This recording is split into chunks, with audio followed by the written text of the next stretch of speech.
Stugotz here. I've said it before and I'll say it again. I love a good gummy. Whether I'm on the golf course or winding down after a long day of carrying the show on my back, all I need is one good gummy to help me totally relax. And now, thanks to my good friends at CBDMD, getting Delta 9 THC gummies shipped directly to your door is not only possible, it's easy and affordable. How about that?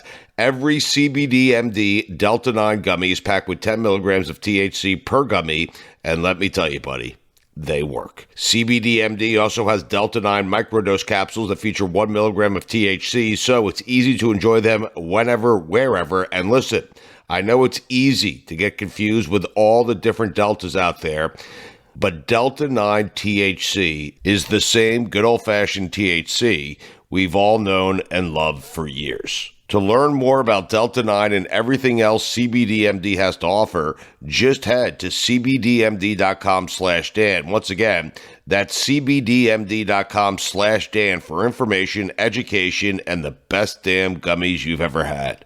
Must be 21 years or older to purchase Delta 9.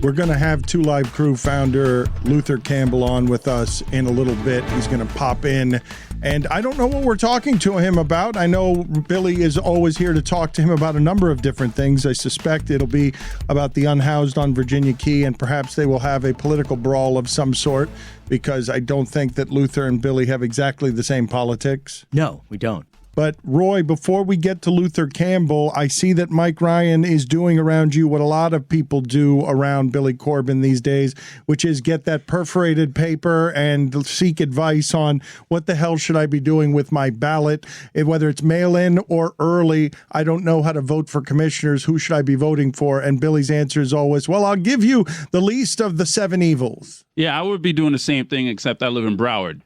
So nobody's perfect. Yeah. So, Mike, what are you seeing there? Without boring the audience to tears, a lot of people will be doing this with Billy. I trust Billy with my ballot because I believe he will be more informed than most people on this. But I hate that every time I ask Billy anything, all he's ever saying is, these are really, really awful choices. You're just choosing something that's going to be slightly less disastrous, but still disastrous. So these are pretty big elections. There's Congress representatives on the line right now.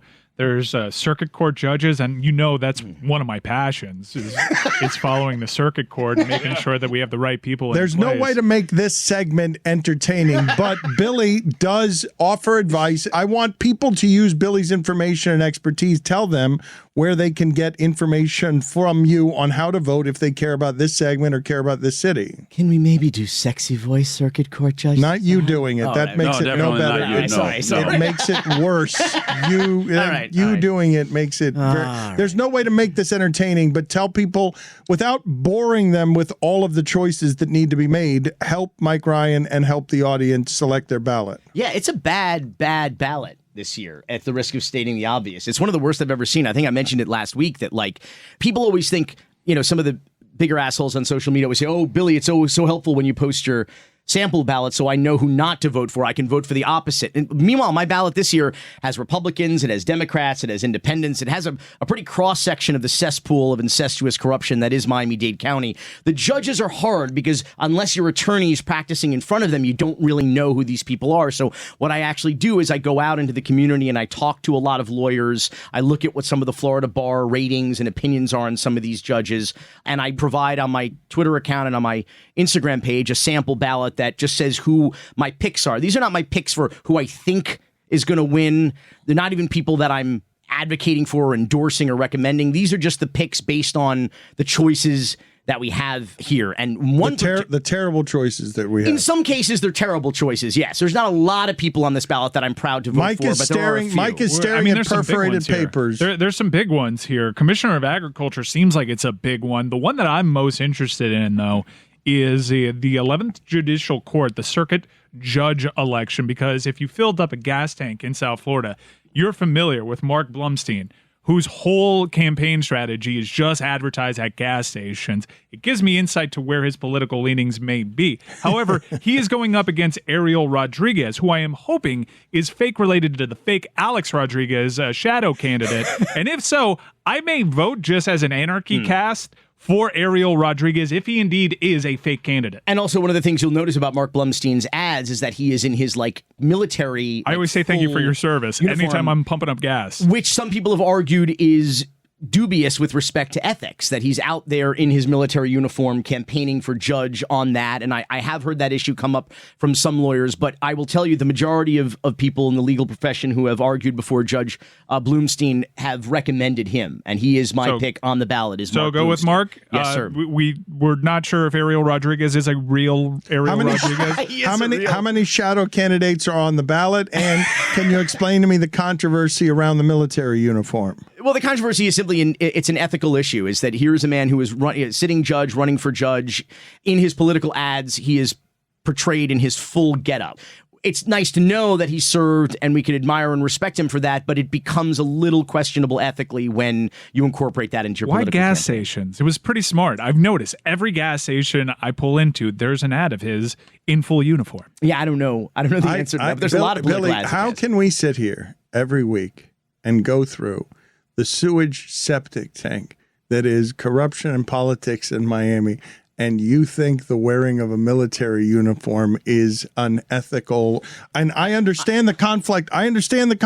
And I understand that the bar, you're not supposed to be, the commercials, however it is that you go about making these commercials, I understand the ethical conundrum. I'm just laughing at the idea of ethics being considered at all in any of these elections. What I'm saying is that, like you said, I've gone out and I've talked to people and I've done the research, and I'm telling you what the worst thing people are saying about this guy is. Where does it scale in the world of Miami politics? I would say very, very low. But what I'm saying is that that's the worst thing they can say about him. I also have people that I respect who really respect Ariel Rodriguez, who is a real person, and people are lawyers like him, and people are voting for him. Strike against. But I'm just telling you, A-Rod is not on a lot of lawyers' lists. I'm going to pick your brain after you get off the air, and you're not going to sway me. We disagree on several things, primarily Freedom Park. But I do want to ask you one last question on the air. Is the congressional seat. That one seems like it's a big one. Maria Elvira Salazar. I don't like her, right? I don't like her. I feel like I don't like her. Me? I think I've seen her name before. I've seen clips, and it taps into like the America First thing. Maria Loca. Yeah. She is not stable or well respected even in Republican circles. And wait a second. You're a registered Republican. I am. Because this is a primary, Yeah. so if Maria Elvira Salazar is on your ballot, you're a registered Republican. I'll talk to you later, Mike. No, I think you're a registered Republican too, aren't you? No, or I'm did not. you switch? I was an NPA since an unaffiliated independent since I was 18 years old up until a couple years ago. So I registered when I first registered. I obviously registered Republican. I haven't been Republican for the last 5 election cycles.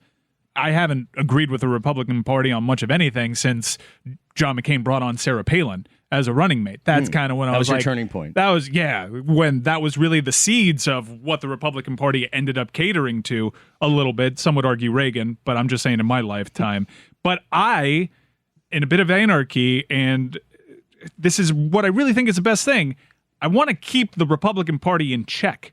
And I feel like if I can still vote in the Republican primaries, I can say that the loudest voices in the room don't necessarily dictate what should be the Republican Party when it comes to whether it be geopolitical policy or fiscal conservatism, some of the things that I may be more in line to agree with, or at least I was when I was a certain age. I just want to make sure that I work against America First Trump Republicans, and I can't do that if I can't vote in these primaries. It's very sophisticated. You know what they normally say is that a Republican under 30 has no heart and a Democrat over 30 has no brain. You're on the side of good here, though. You're on the side of the gods. I think that makes me the cowardly lion. Yeah. Luther Campbell is now with us. He is joining us from what looked like a sunshine-soaked golf course. Do you guys have any bones to pick with Luther Campbell as NIL makes an appearance, as the University of Miami is back in the game, as he is putting on social media, private jets, and things he needs to not be doing? I can't tell you anything. There were off-air conversations that I wanted to have with Luther Campbell about, hey, maybe don't tweet out private jets. I understand you have an empire of your own, Luke, but on signing day, probably not the greatest of looks. The hell, Luke? That's a hell of an intro. Well, I just can't believe after all these years, again, I mean, it's been 25 years since I told you be careful about the stuff that you're doing around the University of Miami. And again, Luke, now. Hey, if NILs were legal when you were going to University of Miami, Dan, you'd be sitting in this seat right now.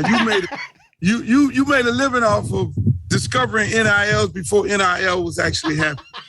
I was on your side. It is not what NIL should be compared to. For the record, I know you've spoken to compliance. Let's chill out. Dan harassed me, Mike. You with me, Mike? Dan harassed me at golf course. See, you remember the golf course. That's why he said golf course. I'm not at a golf course. He harassed me. The man ran me down at every golf course I went to, asked me, did I pay Tiger Williams or whatever his name's in Charles Farm? Tiger Clark, not Tiger Clark. Tiger I didn't Williams. even pay them. Those were the wrong people. Those weren't the people you paid. They were other people you were paying. Those weren't the people you paid. Former Vancouver Canucks Tiger Woods. This shit. Hey, Billy, I don't know why you didn't interview I'm mad with you because you're Dan's friend. You were supposed to crucify Dan. Dan, you single-handedly brought down the University of Miami. People wanted me to crucify you, Luke. They wanted me to crucify you. You let Dan off the hook. Oh, come on. Got all these people on here right now, and the one black guy. You. The one black guy didn't vote for you when you ran for mayor. Oh, shit. Hey, wait a second. You couldn't vote in Coconut Grove. That's true. Why the black man don't do enough talking on this show, Dan? I talk plenty, Luke. Okay, well, you need to point your face to the thing. They got you pointing that way. Point your face to the mic. Yeah. We need to see you. Is that better? Yeah. I represent the NABJ. So do I. Association of Black Journalists. So do I. I'm a Clark County member. Your representative. Don't let Dan put you on the back burner. Who's putting him on the back burner? You are deflecting, my friend. Burner. You're not a member of the National Black Association of Journalists? What are you talking about? All this is to say, please stop tweeting photos of private jets on signing day. Listen, Mike, it's by all means necessary. I coach high school football. I got to figure out a way to get some guys.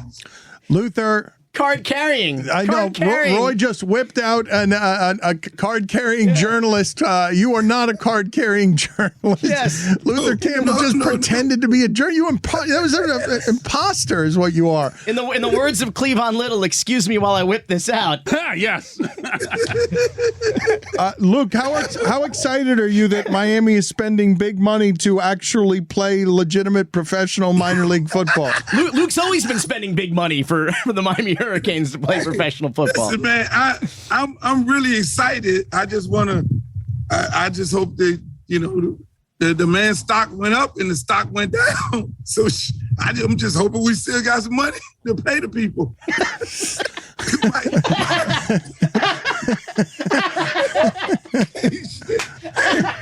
We started paying people off. The stock was at $10 a share. And now it's at $1, Mike. The victory is that the stock actually went public. So we cashed out. And he ain't the only guy out there, Luke, as I'm sure you've heard. Just play it cool. I'm excited. Hey, Dan, I'm really excited. Let me be politically correct. I'm happy that we're paying people. I think you, the billionaire you are, you went to the University of Miami. You need to be doing NILs. Luke. You and Billy. And Billy. Agreed. Well, Luke, I'm happy to announce we will have some news. It's an announcement of an upcoming announcement. I am happy to announce that we will be doing what you're asking us to do in very short order. Oh my. Dan Le Batard is going to eschew his reputation amongst UM fans who absolutely despise him, and he's going to put his money where his mouth is, and he is going to enter the NIL fray. Boy, the NCAA is going to come in here like the FBI at Mar-a-Lago. What a great day that was. Billy, I have done all the work with compliance. I have had several calls with UM compliance officers. I am making sure that every I is dotted and every T is crossed, and we are in line to announce shortly our very first NIL deals. The NCAA rating Meadowlark. That's what you're gonna. Hey, They got enough problems with just me. Because then I'll be doing a column on Dan in the Miami New Times. Uh-oh. Is that a threat? Oh, because he's allegedly, yes, a card-carrying member of the Black Journalists. I see him going to a lot of ethics conventions on. I can't wait till somebody having to watch Miami highlight Battle Court is an NCAA infraction. I want to talk to you, Luke, because you've played the politics game in Miami. You've tried to make your voice heard. You've run for office, and I've heard some of what you've had to say about the unhoused on Virginia Key. Billy, before we ask Luke about that, do you want to catch people up on the latest developments? The latest since last week when Commissioner Joe Carollo had proposed a homeless transition center, really a homeless encampment on the North Point Park of Virginia Key, famous for its nature preserve, famous for being home to the historic black-only beach back in the Jim Crow South era of Miami. And now Mayor Francis Suarez has come out with Joe Carollo and said that they're going to put a pin in that plan for 6 months. Clearly, since business doesn't get done in Miami in the sunshine in public meetings, because Francis Suarez doesn't show up to a public meeting unless he's being paid as a lobbyist for a millionaire or billionaire sports team owner or real estate huckster. So he, of course, he took Joe back and said, like, I don't want to have to veto this or not veto this. Don't make me look bad or have to make a hard decision. Why don't we go and have a press conference that we're not going to do this for now and just kick the can down the road? And Joe, of course, came out. Joe, is Luke's BFF. He came out and said that people were playing the race card here. Luke was playing the race card when he brought up the historic Virginia Key Beach, and was basically not fighting fair. So Joe is definitely going to bring this up again and try to bring this homeless encampment back. But for now, he's been pacified by Francis Suarez. They made some kind of shady backroom deal, and Luke was playing the race card. Was it the noise that made them back off? What happened hell here? Yeah. What happened, Luke? Luke was noisy, man. Luke was noisy. Well, here it is in a nutshell, Dan. See, normally me and Billy, two ships sailing and shooting in different directions. You put both of us together and shooting at one ship, it becomes catastrophic. So yes, it was the noise of me and Billy both going hard at them. The people over there who were doing all the protests, the people who were trying to preserve the rich life over there for all the animals that are over there. Those people, they were more instrumental in doing a petition. They got over 10, 15,000 people to sign the petition, more than these guys get votes. And that kind of made them get a little quiet on that issue. But the race card, Luke, Joe Carollo, your best friend. Hey, let me tell you, Dan, I'm 60. I'm older than you. That was the only place my parents could take me and my brothers to swim. I let them know that. I had to remind them that because every now and then, sometimes people around here forget the history and they forget the fact that there are still some real Miamians that live here. That beach was the only beach, and it still is today, because they don't want us on South Beach. That's why I ain't at your studio today, because in fear of going to jail or walking by being black. He's the only black guy that has a card still able to go. It's his card that gets him past all the securities here. It's his card-carrying black journalist card, yeah. I mean, the history of Miami Beach and all the other beaches where black folks had to be off the beach at 6 o'clock and they could not get in the water, and that was our only beach. And so they preserved that beach as a historical, national park. To put a homeless shelter right next to it, I mean, that's crazy. They already knew. If they put a homeless shelter next to it, and the first thing I was saying is automatically you're going to deem it commercial, because you have to change you got to change the restrictions and the bylaws to make it a place where you can stay at. Once they do that, once they change those laws, then that brings in the contractors. And so we exposed that. Me, Billy, and everybody else say, look, we know what y'all guys are trying to do. Y'all trying to build some condos to overlook Fisher Island, which is going to cost $15 million a condo. And what people don't realize, they say, well, we're not going to do that because it's a waste field next to it. Well, if you remember, before the hurricane, the waste field was a zoo. That was the zoo. And so they just changed it and turned it into a waste field, moved the zoo. They could easily turn that back into, easily zone it back for commercial use. Well, that's the play, is it not? They're just trying to steal the land, correct? That's all it is. Yep. You ain't gonna put no listen, man, let's be real. You're not gonna have a homeless shelter in the back window of the people from Fisher Island. That's not gonna happen. Well, it's a commercial play. Once you deem it, and we had Billy Goodfriend on a space. His good friend that's running for Congress, I ain't gonna call his name because I don't want to give him no extra advertisement. He basically said it was gonna be a concentration camp out of the Book of Ross Perot, where they're gonna put a big fence around it. Just think about this. Right across the street from Seaquarium, you have a concentration camp with a fence around it. You're gonna build some little huts, and you're gonna bus people in from downtown to Key Biscayne to then stay there. That's not gonna work. There's gonna be women getting raped. It's gonna be kids getting raped in there. It's gonna be so much crime. The place is gonna be raided. And then that's when they're gonna create this big old smoke screen. Oh, we need to build a new building, but then it would have already been moved to commercial property. That's what we do around here, Dan. Do the money grab, Dan. It's your people who do that. Well, and you have to remember, of course, there's the my people. Whoa, wait a minute. Whoa. My people. I mean, he ain't wrong. All right. Thank you. Good night. Dan, The Cubans do go through those coffers. I can't. How do I? Wait a second. Hang on. No, hang on. Time out now. Christine. It ain't Billy people. Whoa. It ain't my people, Dan. Luke. Oh, no. My favorite uncle. Hang on now. The people who voted for this, there was 3 votes for this on the dais at the Miami City Commission. Joe Carollo, who hatched this harebrained scheme. Alex Diaz-Loportilla, who was a no before he was a yes. That was some shady shit we can talk about later. But the 3rd vote was Christine King, who is the puppet of Keon Hardeman and the Hardeman crime family, who they're your BFFs. So 2 out of the 3 votes, Luke. The race card. 2 out of 3 votes, Interesting. Luke. My people were in there. 2 out of 3 votes for this scheme were your people. Yes, you campaigned for these folks. Interesting. 3 Americas. And by the way, when I say your people, I don't mean black, I don't mean white, I don't mean Cuban, I don't mean Jewish. I mean your people. These are you support that. You help them get elected. These criminals. Listen, Cubans and blacks are finally working together. To do corrupt shit? What do you say? Hey, listen, man. Ay, Dios mío. Listen.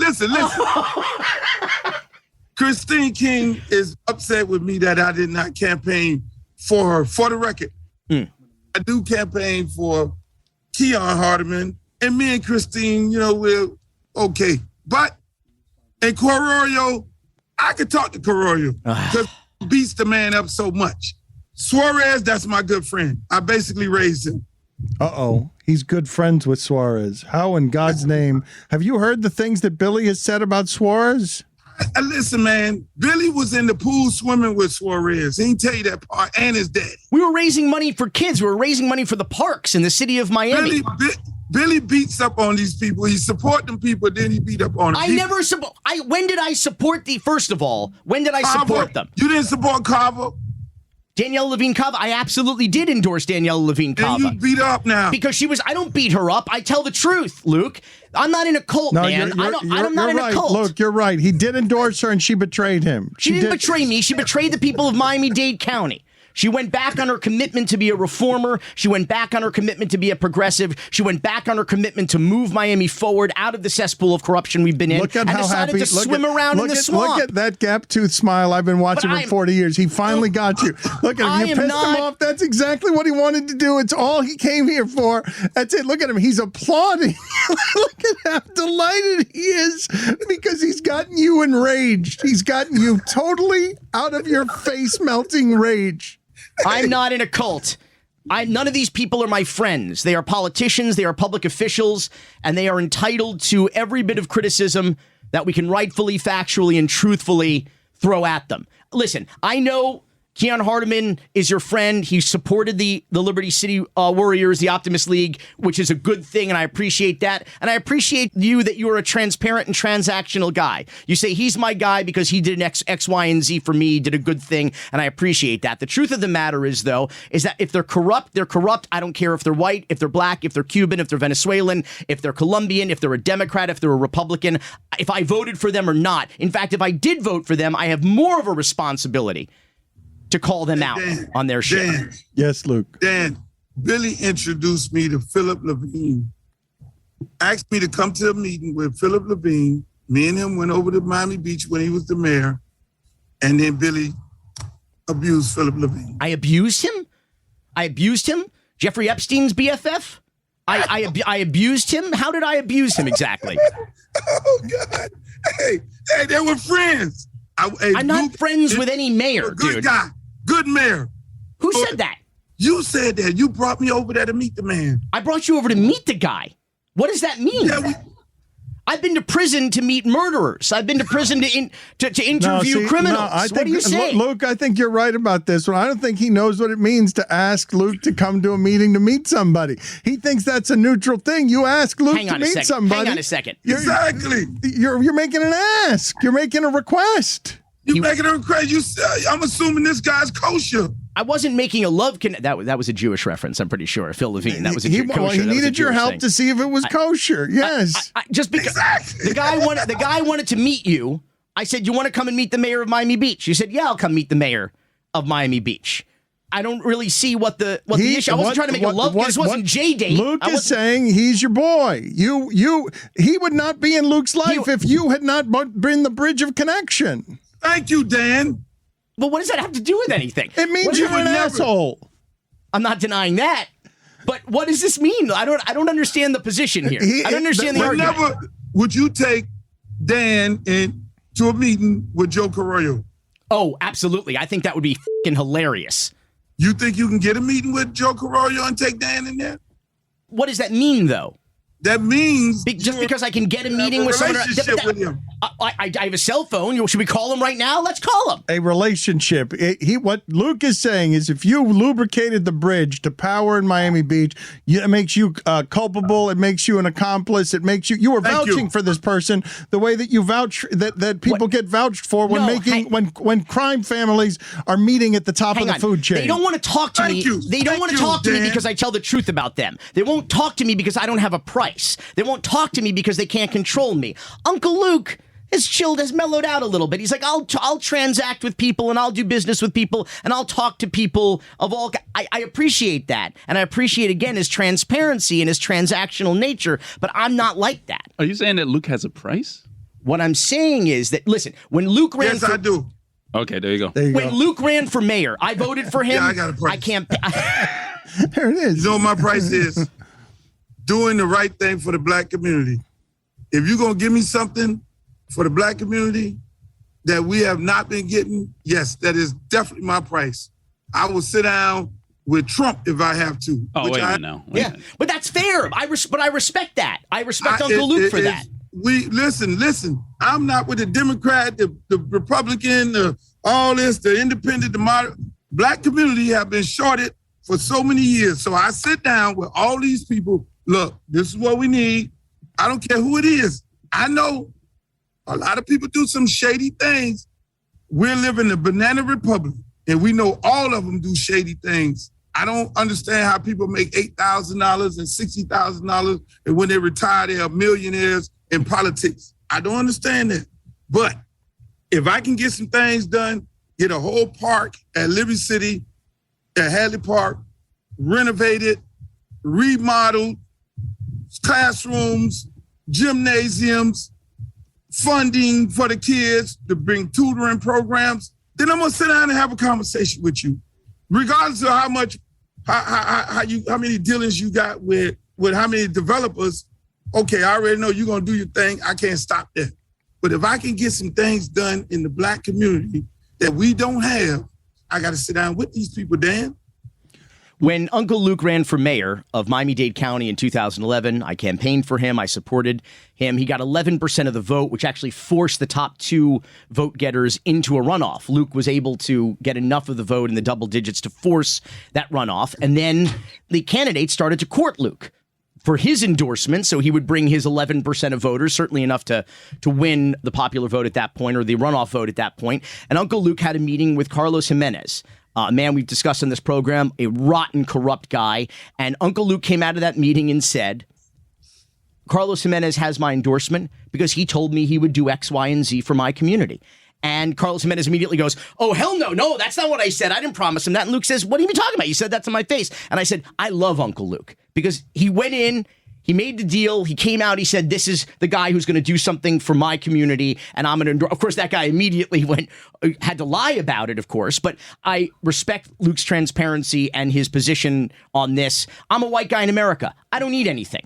I'll call this shit out wherever I see it. And I'll do it hopefully in furtherance of giving people a platform who don't have a voice or trying to make things a little bit better in communities who have representation, like the Hardeman crime family, who take advantage of their constituency and take advantage crime family. Hey, I calls it like I sees it, man. I will say Hardeman is a good guy. He's a good guy. Get out of here, dude. But what I'm saying is, though, is Uncle Luke, what Uncle Luke said is that if he became the mayor, he would be the most transparent politician in history because he would have cameras following him around at all times in all meetings behind all closed doors to do a reality show or a documentary series about it. And I still think that would be a phenomenal idea, whether it's mayor, whether it's Congress, whatever it is. Uncle Luke, you would be the most transparent guy because you'd be out here telling it like it is and with cameras following around at all times. So when are you running for office and for what office will you run?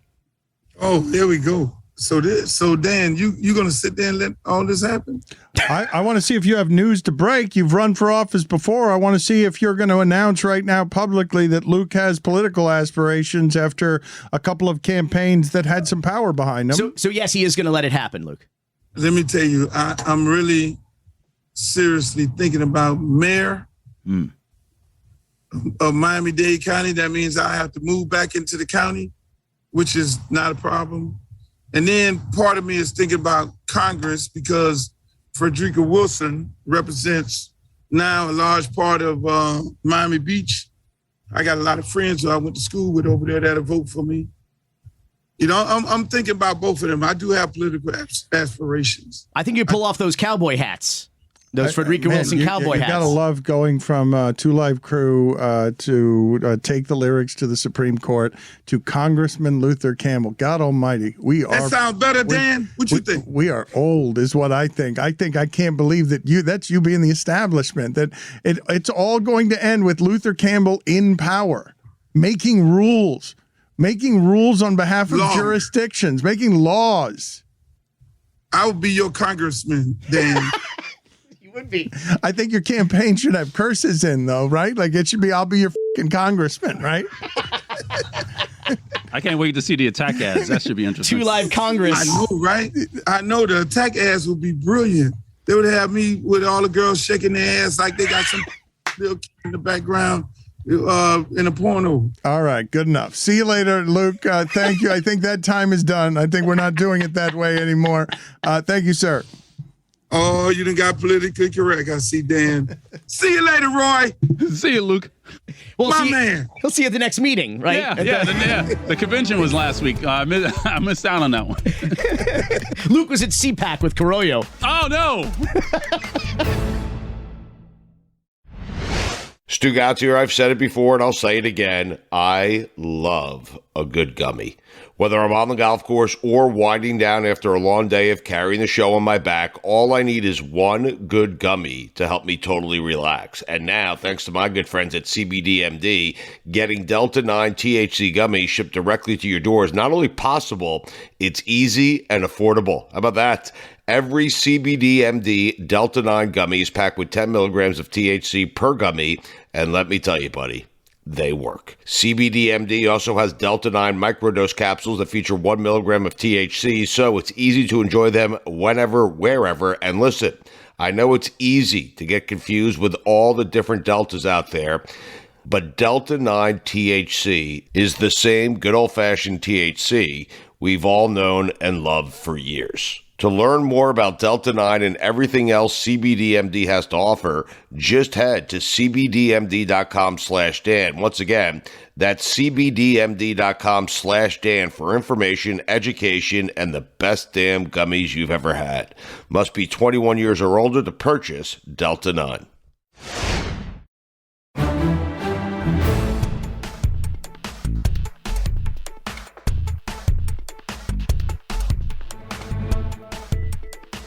We're presented by DraftKings Sportsbook, an official sports betting partner of the NFL. Download the DraftKings Sportsbook app now and use code Dan for a special offer when you sign up. That's code Dan, only at DraftKings Sportsbook. I think Miami is more tribal than the average place in the United States, even though, or in the world, although I suspect I'm going to find tribalism just about everywhere. So when Luther Campbell says that my people are corrupt, and he is correct, we also have a division, right, between Haitian Americans. Why don't you tell people the story here locally because of a political ad that was mailed to voters' home, and it published judge's cell number, and tell the people the details on where it is that Haitian Americans are not feeling supported. Miami is uniquely corrupt, but there's a diversity of corruption. It's not unique to any particular color or nationality, or the idea that it's like your people or my people. It's a lot of people, and it doesn't seem to have a lot of borders when it comes to the corruption. But there is a lot of tribalism when it comes to our politics here. I often describe Miami as, Game of Thrones in paradise with iguanas and gators instead of dragons, and like that's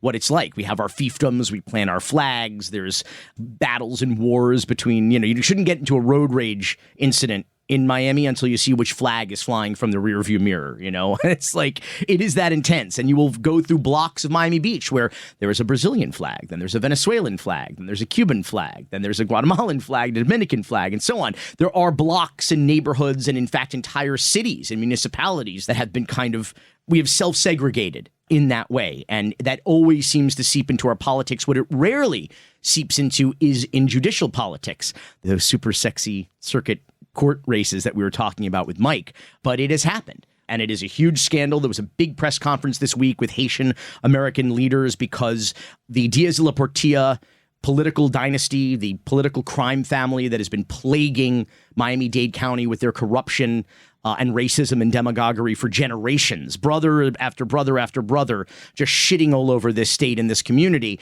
One of these characters, Renier Diaz de la Portilla, is now running for judge against a judge who is the first Haitian American judge in the history of Miami-Dade County. Fred Serafin. Listen, everybody has problems with judges, right? Judges can be assholes. They can be ego cases. Some lawyers like them when they're winning. They hate him when they're losing. The guy has his issues, but is otherwise a very respected judge in Miami-Dade County. Again, the first Haitian-American judge. Renier Diaz-La Portilla and his political crime family have decided to take this guy on. Renier is a mess. This is a guy who is a kind of perennial loser in politics, in life. He runs his law office out of like his parents' empty mattress warehouse. He was forced to resign before he was fired from the, hang on, I got to read this. I want to get this right. He was an assistant public defender in Miami-Dade County. Essentially, they said, listen, if you don't resign and spare yourself the embarrassment of being fired, it's going to be a mess. So they said that he had violent mood swings. He became insanely and instantly irate for no good reason. He was chronically absent. He blew off his bosses and was disrespectful to other attorneys who had to pick up his slack because he was failing his clients. And these are pretty desperate clients. They need help from a public defender. They called him, quote, unstable, entitled, lazy, and absent, end quote. And this is a guy who also got into a fist fight outside of a Spanish language radio station when a Miami City commissioner back in 2000 was on the radio, called his dad a drug dealer because his dad got popped for marijuana back in the day, charges that were dropped. But the guy shows up after he comes from his brother Alex Diaz-La Portilla's a political event for losing the Miami mayor's race. Renier shows up and he starts banging on the door. And the woman who's hosting the show is like, says literally, Mary, Mother of God, the Diaz-La Portillas are here, send help. Listeners start dialing 911, and there's a bloody fist fight in the parking lot of the Spanish language radio station. He's got an anger problem? He's got all kinds of problems, and now he's running to be a judge in Miami-Dade because, well, because Miami. And what did he or his people do to Fred Serafin? So his brother, Alex Diaz-Laportilla, who is a corrupt commissioner in the city of Miami, he has a political committee who put out these insanely racist, lying, and misleading mailers. Not atypical in Miami-Dade politics, but really not permitted in these judicial races, because they're not only committed to the typical kind of campaign laws and things, but in judicial races in particular, there's also ethical considerations. There are certain professional considerations and things they are allowed and not allowed to do. And so what they did was they put out a flyer that published Fred Serafin's phone number, his cell phone number on the flyer, said to call him and tell him to release his criminal record because he is a criminal who committed an armed robbery and refuses to discuss his secret criminal past. Judge Serafin has talked quite openly about this arrest because he was racially profiled and falsely arrested for a crime he did not commit, was exonerated for it, and it is part of his personal journey and origin story as a jurist. It's the reason he decided to get into the law. It's the reason he went to law school, became an attorney, later became a judge, because he wanted to combat this type of racism and this type of crimes against innocent people from being committed. So wronged there and now being weaponized and being taken out of context to simply smear him with not even partial truths, but misrepresented truths. Deliberately about his criminal record, which is a violation of all kinds of ethical canons with respect to the Florida Bar, the Florida Judicial Qualifications Commission. It's not inconceivable, by the way, if he were to be elected, that he could be removed from office because of this. And already there's been a complaint filed against Diaz-Laportilla with the Florida Bar, with the Florida Judicial Qualifications Commission. And it's very clearly, incidentally, an effort to exploit and this is an issue here. We have a lot of candidates in Dade County who change their name to Hispanic surnames, or they take the last name of a husband or a spouse that they've never used before, but now that they're running for office, better names to use in our voting system. And they're deliberately running against this Haitian American judge and attempting to vilify this man of color with demonstrable lies. That's frightening. To have somebody levying a judgment on you for racial bias. That's just to continue. And the guy will be a judge. Yeah. That's just, oh my God. J.C. Planas, a very prominent former Republican state representative, former elections attorney for the Miami-Dade Republicans. He has actually filed those complaints against Diaz-Laportilla, and he has called on three mayors in Miami-Dade County: Miami Mayor Francis Suarez, Coral Gables Mayor Vince Lago, and Hialeah Mayor Esteban Bovo to revoke their very loud public endorsements of Renier Diaz-Laportilla. Good afternoon. My name is Juan Carlos J.C. Planas. I am the attorney who filed the bar complaints against Renier Diaz-Laportilla and Teresa Cervera. In the case of Cervera, we have it in the complaint, and there is proof not only that she changed her name specifically to sound Hispanic, but that she chose Lodi Jean to run against because Lodi was a Haitian judge. We also have it in the complaint, the bar violation, that she lied not only to the Miami Herald, but to the various blogs that interviewed her as to why she changed her name, when she changed her name, and how she picked Lodi Jean to run against. And that is in the bar complaint that was sent not only to the Florida Bar, but to the Florida Judicial Qualifications Commission. We also have an email from Cervera to Renier Diaz-Laportilla showing proof that they had spoken before they each filed against the two Haitian American judges. The bar complaint against Diaz-Laportilla is very straightforward, as we have Channel 10 here, and they reported on the fake and malicious attacks against Judge Serafin. This is lying against a specific member of the judiciary. It is not only a violation of Canon 7, it is a violation of the Florida Bar rules, which prohibit an attorney from making false and malicious statements against a sitting judge. It is unequivocal that these folks filed against the two Haitian judges solely because of their Haitian names. This cannot stand.